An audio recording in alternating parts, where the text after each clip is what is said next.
When my wife Aria handed me divorce papers on our 5th wedding anniversary, I smiled and said, "Perfect timing. I have some papers for you too." Her confident smirk vanished instantly when she saw the manila envelope in my hands. Later, her phone was buzzing nonstop with panicked calls from her boss, her best friend, and most importantly, Jude, her secret lover. Aria's face went ghost white as she frantically scrolled through her messages. "Kai, what did you do?" she whispered, her voice trembling. I couldn't help but chuckle as I watched her perfectly orchestrated life crumble in real time. You see, while Aria thought she was playing chess, I had been playing a completely different game. What she handed me was just divorce papers. What I handed her, let's just say it contained enough evidence to destroy everything she'd worked for. Some anniversaries you remember fondly, as others change your life forever. Before we jump back in, tell us where you're tuning in from. And if this story touches you, make sure you're subscribed because tomorrow I've saved something extra special. For you, let me take you back to the beginning, to when I still believed in happily ever after. My name is Kai Stone, and 5 years ago, thought I was the luckiest man alive when I married Aria Quinn. I first met Aria when I was 25, working as a freelance graphic designer in downtown Phoenix. She was 28, already a rising star at Pinnacle Marketing Solutions, one of the most prestigious advertising agencies in the Southwest. I was struggling to make ends meet, taking on small projects for local businesses, barely covering rent on my tiny studio apartment in the Arts District. Our paths crossed at a coffee shop called Grind and Brew, tucked between 2 art galleries on Roosevelt Row. I was there every morning at exactly 7:30 a.m., nursing a single black coffee and working on my laptop, trying to stretch my budget as far as possible. She would breeze in around 8:15, always impeccably dressed, always confident, ordering some elaborate drink that cost more than my entire breakfast.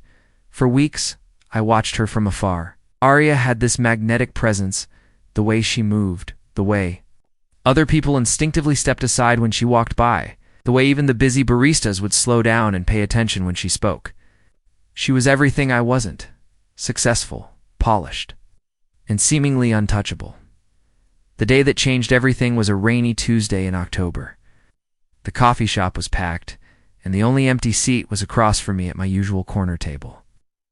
Aria approached with her steaming cup, looking slightly annoyed at the lack of options. "Mind if I sit?" she asked, already pulling out the chair. I almost choked on my coffee. "Of course, please." She opened her laptop, a top-of-line MacBook Pro, that probably cost more than I made in 3 months, and began working on what looked like a major campaign presentation. I couldn't help but glance over occasionally, impressed by the sophisticated graphics and marketing strategies displayed on her screen. "You keep looking," she said without glancing up. "Either you're interested in advertising or you're trying to ask me out." My face turned red. "Sorry, I'm actually a graphic designer. Your work is really impressive." She finally looked at me properly, her green eyes evaluating. "Show me yours." For the next hour, Aria reviewed my portfolio with the focus of a surgeon. She asked pointed questions, offered constructive criticism, and by the end, she'd identified weaknesses in my work that I hadn't even recognized. "You have raw talent," she concluded, "but you're wasting it on small-time clients who don't appreciate good design. You need to think bigger." That was Aria, direct, honest, and unafraid too. Tell you exactly what she thought? It was also the beginning of my transformation from struggling freelancer to someone who actually mattered in the design world.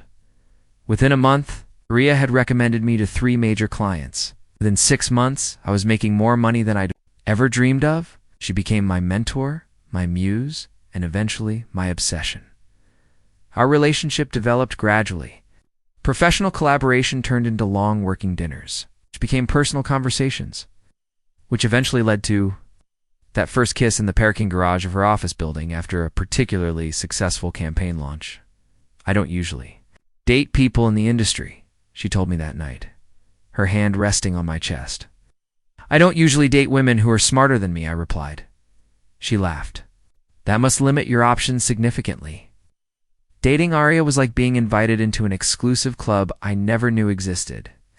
She introduced me to upscale restaurants, art gallery openings, charity galas where Phoenix's elite mingled and made deals over champagne and canopered shrimp. I was the charming plus one, the talented boyfriend who could hold his own in conversations about design and branding, her friends all successful. Professionals initially viewed me with polite skepticism. But Aria vouched for me, and gradually, I earned their acceptance. She had that kind of influence. When Aria Quinn endorsed something, people listened. The proposal came after 2 years of dating. I'd planned it carefully, saving for months to buy a ring from Tiffany & Co., the kind of ring Aria would be proud to show off.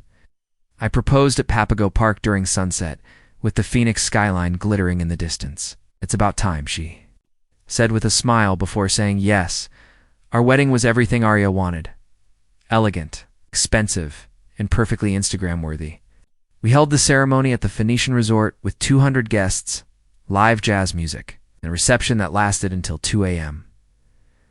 I felt like I was starring in someone else's dream. The early years of marriage were good, or at least I thought they were. Aria's career continued to soar, and she eventually made partner at Pinnacle Marketing. My design business thrived, largely thanks to the connections she'd helped me build. We bought a beautiful house in the Arcadia neighborhood, with mountain views and a pool that reflected the desert sunset each evening. But somewhere along the way, things began to shift. Aria started working longer hours, traveling more frequently. For client meetings, spending weekends at the office. When I suggested we plan a vacation or have a quiet dinner together, she'd remind me how important her career was, how much we both depended on her success. "Hey Kai, you know I'm doing this for us," she'd say, not looking up from her laptop. Someone has to be the responsible one. I told myself this was normal. Successful people made sacrifices. Besides, I was grateful for everything Aria had done for me. Without her, I'd still be that struggling designer in the coffee shop. Wondering how to pay rent? The distance between us grew so gradually that I almost didn't notice it. Conversations became shorter, dinners became rushed, our bedroom felt more like a hotel room, where two strangers happened to be staying. But I loved her. Or at least, I loved the woman I thought she was. It wasn't until our 4th anniversary, last year, that I started to suspect something was wrong. Aria forgot our dinner reservation, claiming an emergency client call that kept her at the office until nearly midnight. When she came home, she seemed distracted, checking her phone constantly and offering only vague explanations about her whereabouts. That's when I started paying closer attention to the small details that didn't quite add up. The first real sign came. 3 weeks after our forgotten anniversary dinner, Aria's phone buzzed during breakfast, and I watched her face light up in a way I hadn't seen in months. The smile was different, softer, more intimate than her usual professional expressions. "Who's that?" I asked casually, buttering my toast. "Just work," she said, but she turned the phone face down on the table. "Jude from the creative team has some ideas for the Meridian account." I'd heard her mention Jude Thorne before, and Kinnacle's new creative director who joined the agency about 8 months ago. According to Aria, he was some hotshot from New York who specialized in luxury brand campaigns. She'd been working closely with him on several high-profile projects, often staying late to brainstorm or meeting for working dinners. To discuss strategy, what struck me wasn't the text itself, but how quickly she'd hidden it. In 5 years of marriage, Aria had never been secretive about her phone. She used to show me funny messages from her colleagues, ask my opinion on campaign concepts, even let me scroll through her photos when she wanted to show me something. Over the next few days, I noticed her phone habits had completely changed. She started carrying it with her everywhere, to the bathroom, to the kitchen while making coffee, even to bed, where she'd check it one last time before saying goodnight. The device was always face down now, always on silent, always just out of my casual view. 2 weeks later, the late nights became a regular pattern. Monday, she had a client dinner that ran until 11 p.m. Wednesday, an emergency strategy session kept her at the office past midnight. Friday, she attended a networking event that somehow lasted until 1:30 a.m. "The Meridian campaign is massive," she explained when I asked about the sudden increase in after-hours work. "If we land this properly, it could mean partnership track for Jude and a significant bonus for me. You know how important this is for our future." our future. She still said that, still made it sound like we were a team working toward the same goals. But something in her tone felt rehearsed, like she'd practiced these explanations in advance. The breakthrough came by pure accident. I was at Sullivan's Coffee House in Scottsdale, meeting with a potential client who'd commissioned a logo design for his restaurant chain. The meeting ran long, and around 7 p.m. I decided to grab dinner at the Italian place next door, rather than drive home through rush hour traffic. That's when I saw them. Aria and Jude were seated at a corner table. It's partially hidden by a decorative screen, but I could see them clearly from my spot near the windows. They weren't discussing business. Jude's hand was covering hers across the table, and Aria was leaning forward in that intimate way she used to lean toward me during our early dating days. He said something that made her laugh. She touched his arm and left her hand there. For several seconds too long, preparing and narrating this story took us a lot of time. So if you are enjoying it, subscribe to our channel. It means a lot to us. Now back to the story. I sat frozen, my pasta growing cold as I watched my wife flirt with another man. They looked like lovers meeting for a romantic dinner, not colleagues discussing a campaign. The way they gazed at each other, the subtle touches, the body language, it was unmistakably intimate. When the waiter brought their check, Jude reached for it, but Aria stopped him. They had a brief, playful argument about who would pay, the kind of cute dispute that couples have when they're still in the honeymoon phase of attraction. Finally, Jude relented, but not before kissing her hand in mock surrender. I waited until they left separately. I noted, with Aria departing first and Jude following 10 minutes later before I called her. "Hey, how's the emergency strategy session going?" I asked, trying to keep my voice neutral. "Exhausting," she sighed convincingly. "We're really struggling with the brand positioning for Meridian. Jude has some interesting ideas, but we need to refine them before tomorrow's presentation. I'll probably be here until at least 10. She was lying. Smoothly, confidently, without hesitation.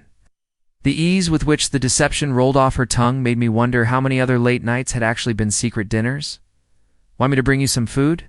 I offered, testing her response. "Oh, that's sweet, but Jude already ordered Chinese takeout for the team.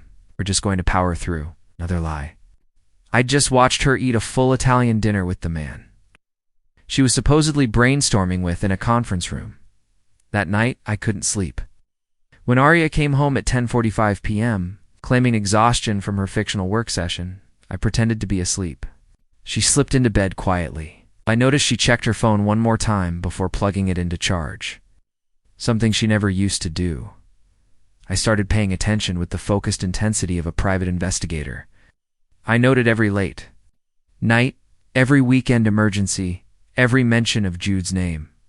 The pattern was undeniable once I started tracking it systematically.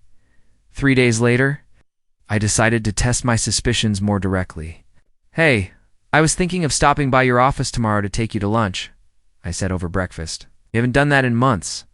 Aria's coffee cup paused halfway to her lips. "Tomorrow?" "Well, it's really busy. We have back-to-back meetings about the Henderson Automotive account." "What time? I could work around your schedule." "It's complicated, Kai. Jude has this presentation style that requires complete focus. Having visitors would be ... disruptive." Visitors.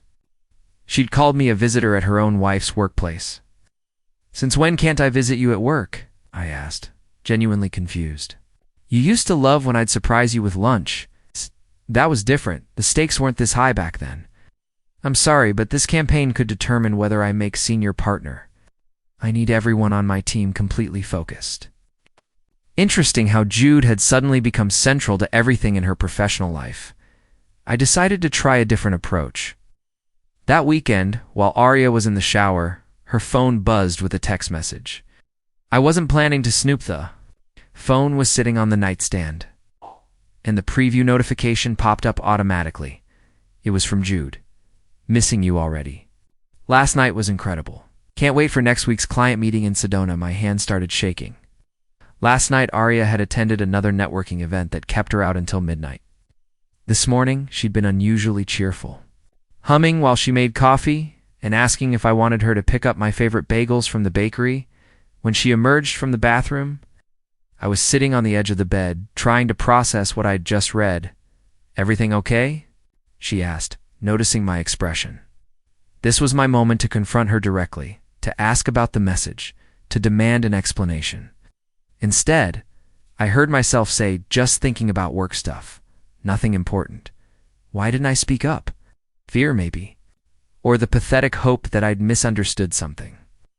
But deep down, I think I already knew our marriage was over. I just wasn't ready to face that reality yet. Over the next month, I collected evidence like a lawyer building a case.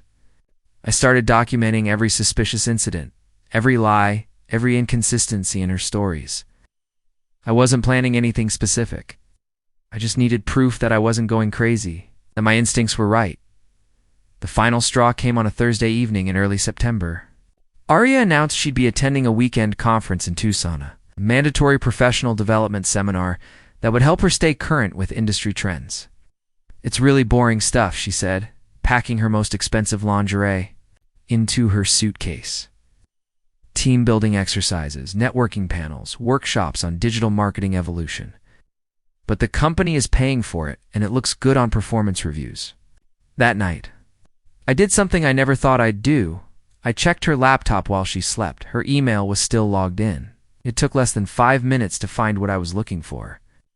Hotel reservations for 2 at a luxury resort in Sedona, Tucson. A romantic weekend getaway with a couple's massage package and champagne service. Booked under the names Aria Quinn and Jude Thorne. I stared at the screen until my eyes burned, finally accepting what I'd been trying to deny for months. My wife was having an affair, and she'd been lying to my face about it for who knows how long. That's when I made my decision. If Aria wanted to play games, I'd play too, but I'd play to win. What Aria didn't know, what she had never bothered to ask about or pay attention to, was what I'd been building while she was busy destroying our marriage. For the past 2 years, while she was having late-night strategy sessions and emergency client meetings, I had been quietly constructing something that would change both our lives forever. It started innocently enough, almost by accident, but it had grown into something far more significant than either of us could have imagined. Remember Brooks Sterling? The restaurant chain owner I'd met at Sullivan's Coffee House the night I discovered Aria's dinner date with Jude? That logo design project turned into something much bigger. Brooks wasn't just opening a few local restaurants. He was the frontman for Sterling Hospitality Group, a massive venture capital firm specializing in luxury resort and restaurant acquisitions across the Southwest. What began as a simple logo design evolved into a complete rebranding campaign for their entire portfolio. Brooks was so impressed with my work that he introduced me to his partners, who then introduced me to their network of high-end clients. Within 6 months, I was designing brand identities for boutique hotels in Aspen, exclusive restaurants in Las Vegas, luxury retail chains throughout California. The money was extraordinary, more than I'd made in my entire previous career combined, but I kept it quiet, maintaining my modest home office and small-scale client relationships as a cover. Every week, I'd transfer the majority of my earnings to a business account that Aria knew nothing about. On paper, I was still the struggling designer she'd rescued from the coffee shop. Grateful for her connections and dependent on her success, the real breakthrough came when Brooks offered me something unprecedented. A partnership in Sterling Creative. A new division of his company focused exclusively on luxury brand development. He wanted me to head the entire design department, overseeing a team of 20 designers and art directors. With clients including some of the most prestigious brands in the hospitality industry, Kai, you're sitting on a goldmine of talent. Brooks had told me during our last meeting, stop hiding in the shadows and build something that matches your abilities. The partnership offer included a 7-figure signing bonus, equity stake in the company, and creative control over every project. It was the kind of opportunity that transforms careers and lives. Contracts were already drawn up waiting for my signature. But there was more, much more. While researching backgrounds for potential Sterling Creative clients, I'd stumbled across something that made my blood run cold. One of Aria's biggest recent victories, the Meridian luxury automobile campaign that had supposedly secured her path to senior partnership, was built on stolen intellectual property. It started when I recognized some of the visual elements in Meridian's new campaign. The color palette, The typographic choices, the overall aesthetic, they looked familiar. Too familiar. After some digging, I discovered they were nearly identical to concepts from a smaller agency in Denver called Pinnacle West Creative. Similarities weren't coincidental. They were deliberate theft. Deliberate theft. Jude had previously worked at Pinnacle West Creative before joining Aria's company. During his time there, he'd helped develop a comprehensive brand strategy for a luxury electric vehicle startup that never launched due to funding issues. The concepts, mood boards, creative assets were shelved but never officially used or published. Jude had taken those concepts, intellectual property belonging to his former employer, and adapted them for Meridian's campaign. With Aria's help, they'd passed off the stolen work as original creative development, winning a multi-million-dollar account and significant industry recognition. I had documentation proving the timeline. Pinnacle West Creative had developed their concepts 8 months before Jude joined Aria's company. I had copies of the original presentations, timestamps on digital files, and even email threads discussing the shelved project. The evidence was overwhelming and undeniable. This wasn't just cheating on our marriage. This was professional fraud that could destroy both their careers and expose Pinnacle Marketing Solutions to massive legal liability. Stealing intellectual property was a federal offense that could result in criminal charges. It's not just civil lawsuits, but the revelation that truly changed everything came when I discovered why. Aria Was so desperate to make senior partner this year. While reviewing financial documents for the Sterling Creative Partnership, I'd performed due diligence on Pinnacle Marketing Solutions to ensure there were no conflicts of interest. What I found was shocking. The company was in serious financial trouble. They'd lost 3 major clients in the past year, and their cash flow was critically strained. The Meridian account wasn't just a prestigious win, it was keeping the company afloat. Senior partners at Pinnacle were required to invest their own money back into the firm, essentially buying their stakes with personal assets. Aria had been using our joint savings, our home equity, and even credit lines I didn't know existed to finance her partnership investment. She'd leveraged everything we owned against her career advancement, betting our entire financial future on her promotion. If the intellectual property theft was exposed, Meridian would immediately terminate their contract and likely sue for damages. Pinnacle Marketing Solutions would face bankruptcy, and Aria would lose not only her job and partnership investment, but potentially face criminal charges for her role in the fraud. She needed senior partnership to succeed, and she needed the Meridian account to remain secure. Her entire house of cards depended on keeping the stolen concepts hidden and maintaining her professional reputation. That's when I realized the true scope of what I was dealing with. This wasn't just about a cheating wife. This was about a woman who had risked everything we'd built together, including our financial security, to chase her ambitions through fraudulent means. As I sat in my home office, surrounded by evidence of both Aria's infidelity and her professional crimes, I felt something shift inside me. The heartbreak was still there, but it was overshadowed by a cold, calculating clarity. Aria thought she held all the cards. She had the successful career, the prestigious position, the financial control in our relationship. She believed I was dependent on her connections and grateful for her support. She saw me as the rescued artist who owed his modest success to her generosity. She had no idea that I'd built an empire she knew nothing about, or that I possessed information capable of destroying everything she'd worked for. The Sterling Creative Partnership offer was sitting on my desk, requiring only my signature to transform me from struggling designer to industry powerhouse. The evidence of her intellectual property theft was organized in neat files, ready to be presented to the appropriate authorities. Documentation of her financial betrayals using our assets, without my knowledge or consent, was prepared for legal review.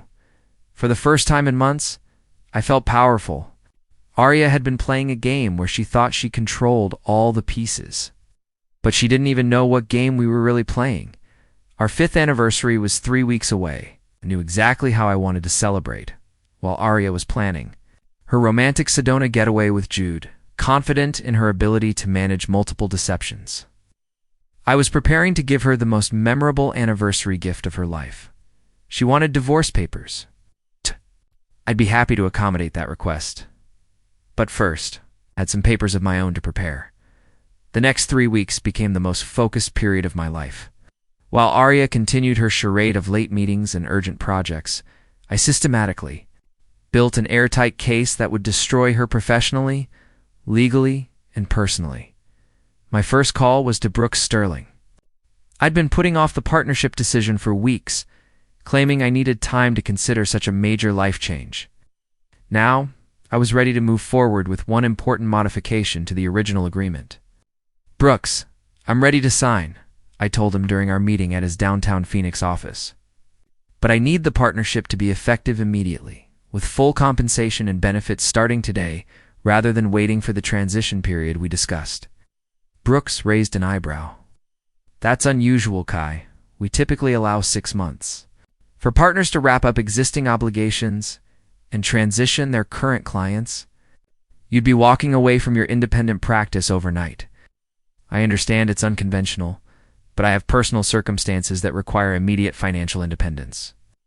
I'm prepared to forfeit the transition period if Sterling Creative can accommodate the accelerated timeline." What I didn't tell Brooks was that I needed bulletproof financial standing before Aria discovered what I'd been hiding. The partnership would make me financially untouchable, with income and assets completely separate from anything she could claim in a divorce. Brooks studied my face for a moment, then smiled. "You know what? I like decisiveness.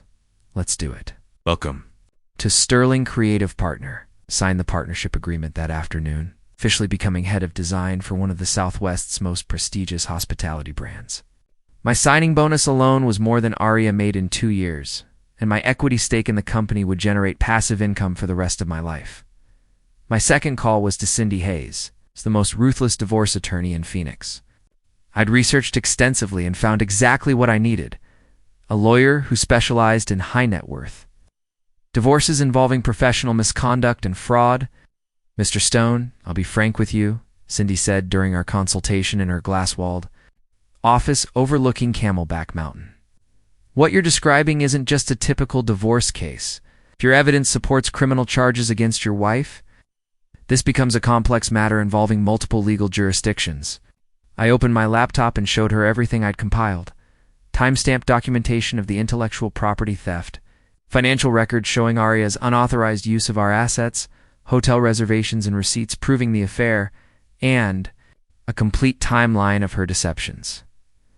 Cindy reviewed the materials with the intensity of a surgeon examining x-rays.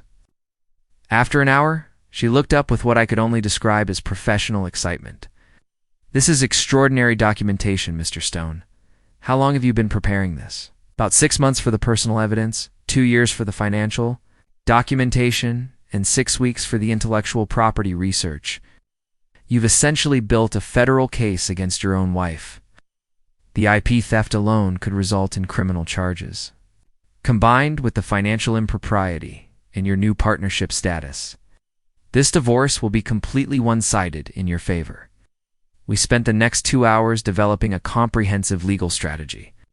Cindy would prepare divorce papers that protected all my new assets, ensured Aria received minimal settlement due to her fraudulent behavior, and positioned us to cooperate with criminal investigations if charges were filed.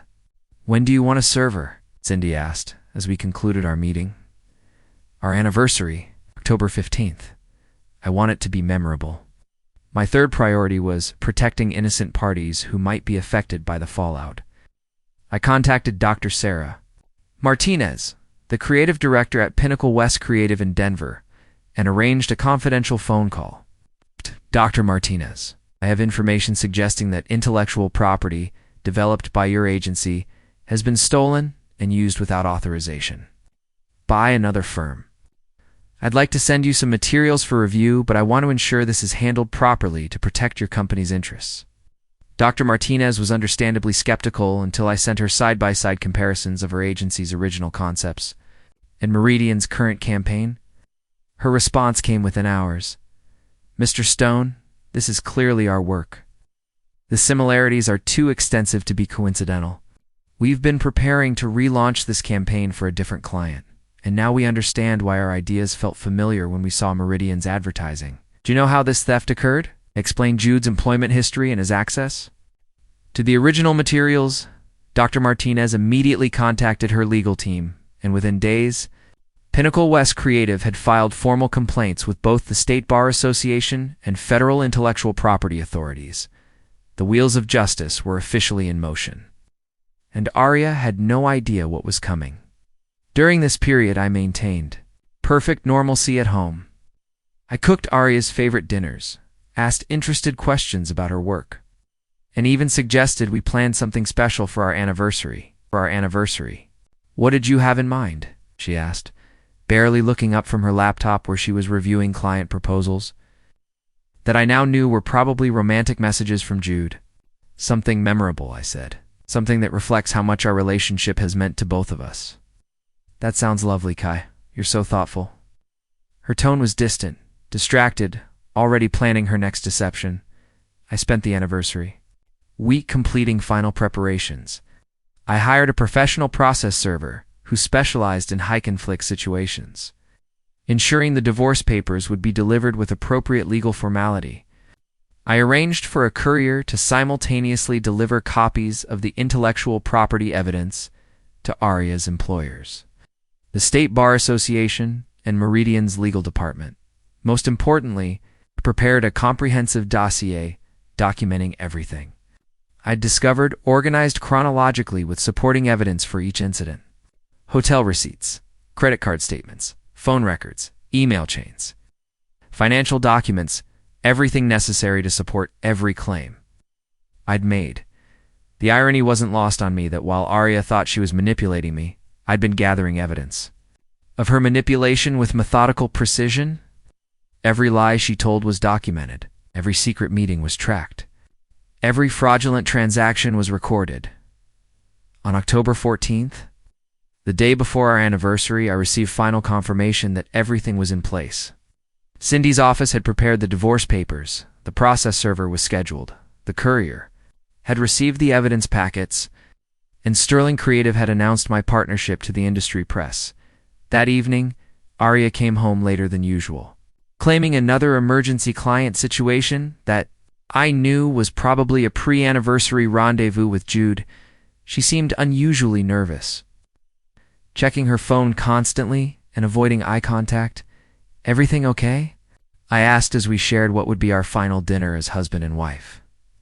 Just work stress, she said. You know how it is with major campaigns.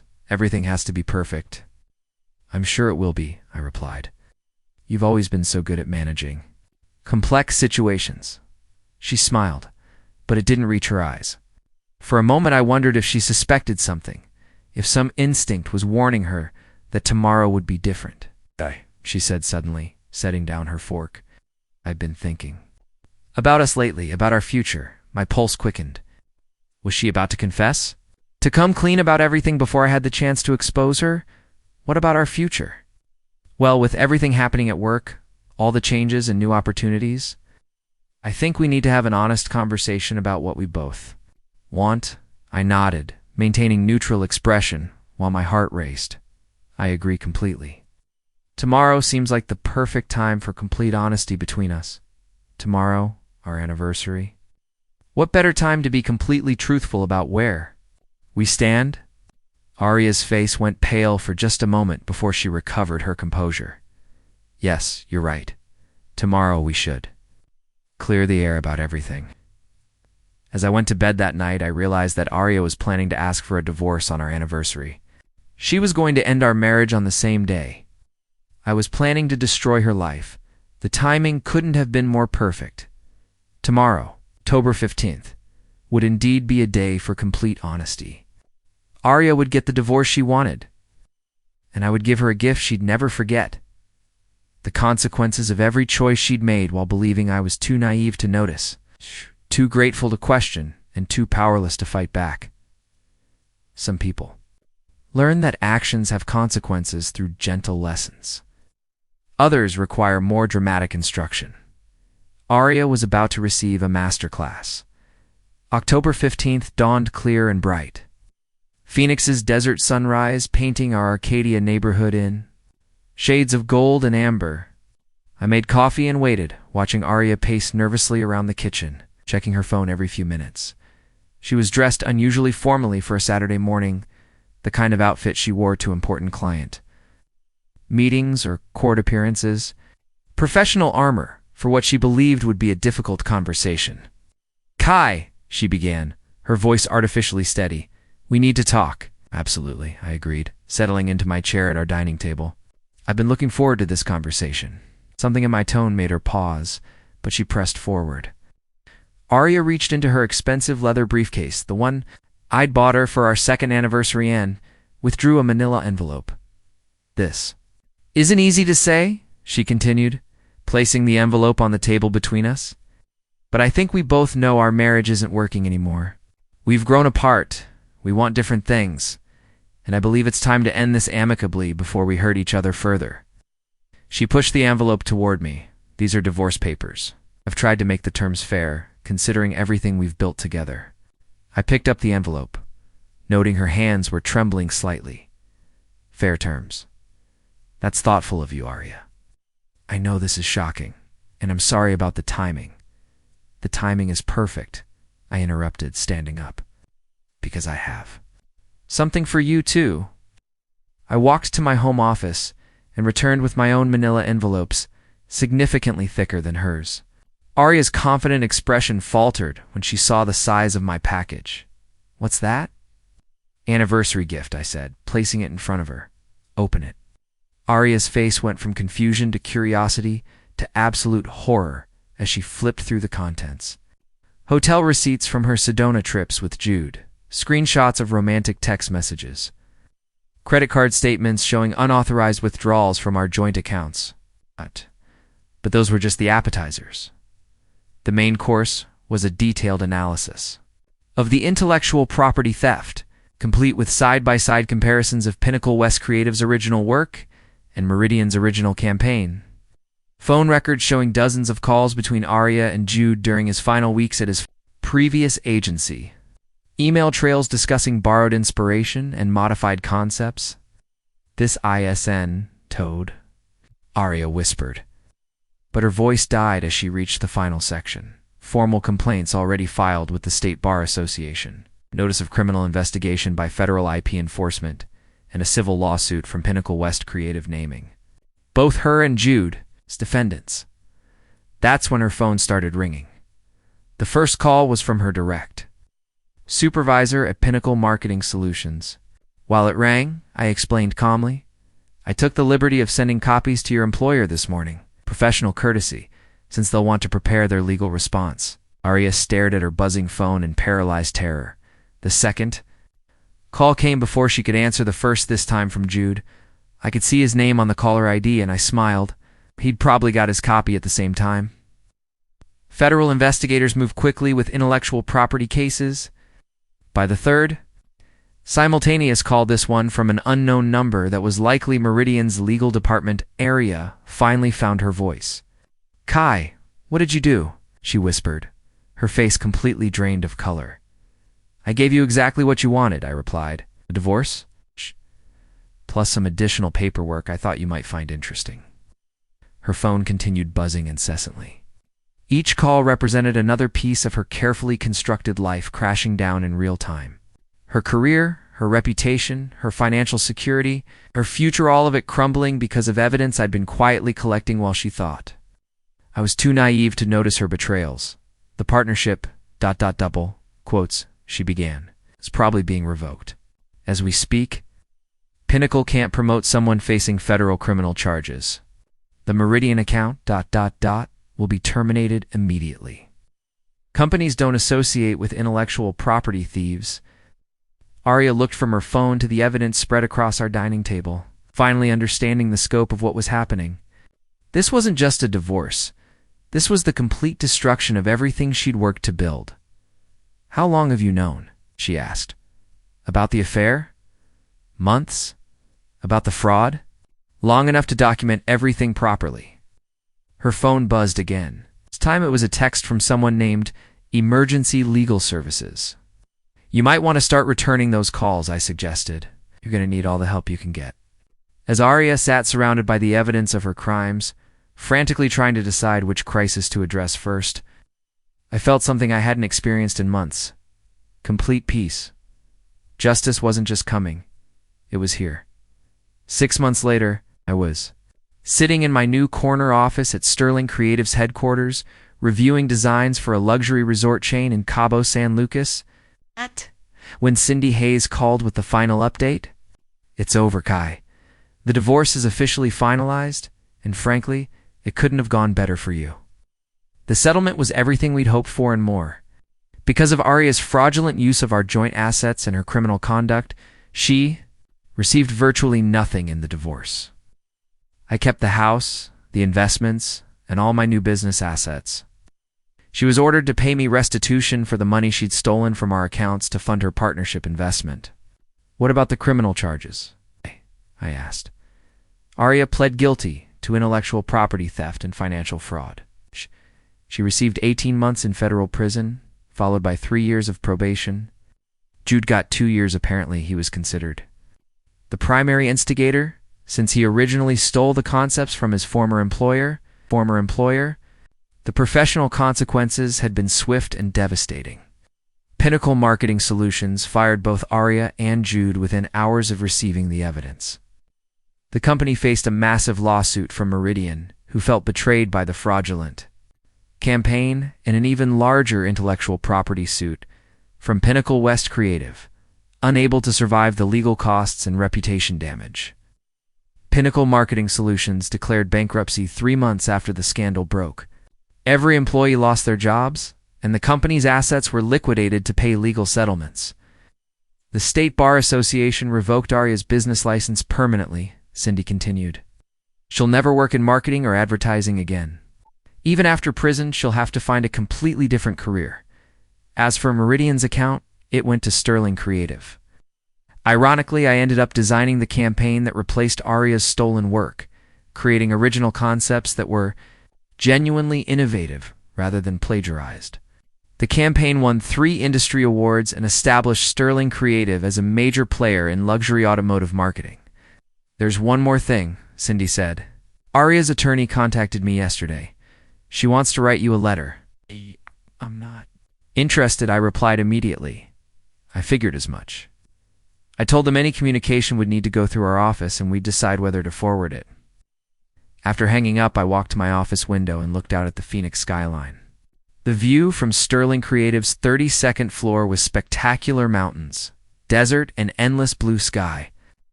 My new life was everything I'd never dared to imagine when I was that struggling designer in the coffee shop. Brooks. Sterling had been true to his word about creative control. I now headed a team of 30 designers working on projects across the globe. My annual income was more than Aria and I used to make combined, and my equity stake in the company continued growing as Sterling expanded into new markets. But the real satisfaction wasn't financial, it was the knowledge that I'd built everything myself through talent and hard work rather than theft and deception. Last month, Dr. Sarah Martinez from Pinnacle West Creative sent me a bottle of champagne with a note. Thank you for returning our stolen work and exposing the theft. Justice matters in our industry. Her company had not only recovered their intellectual property, but received substantial financial compensation from the lawsuit. Sometimes I think about that moment at our dining table when Aria handed me her divorce papers, so confident in her ability to control the narrative. She thought she was ending our marriage on her terms, walking away with minimal consequences for her betrayals. She had no idea that while she was playing checkers, I'd been playing chess. The truth is simple. Actions have consequences. Lie, steal, and cheat for a while, but eventually, reality catches up. Aria learned that lesson the hard way, losing her career, her freedom, her reputation, her future, because she thought she was clever enough to deceive everyone around her. As for me, I learned something too. I learned that I was stronger, smarter, and more capable than I'd ever given myself credit for.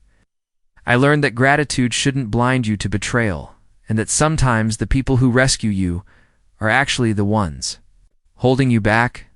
Most importantly, I learned that the best revenge isn't anger or hatred, it's building a life So successful and fulfilling that your betrayers become irrelevant footnotes in your story. Aria wanted divorce papers. That would end our marriage. Instead, I gave her papers that ended her life as she knew it. Some anniversaries you remember fondly. Others change everything. Ours definitely changed everything. Up next, you've got 2 more standout stories right on your screen. If this one hit the mark, you won't want to pass these up. Just click and check them out. And don't forget to subscribe and turn on the notification bell so you don't miss any upload from us.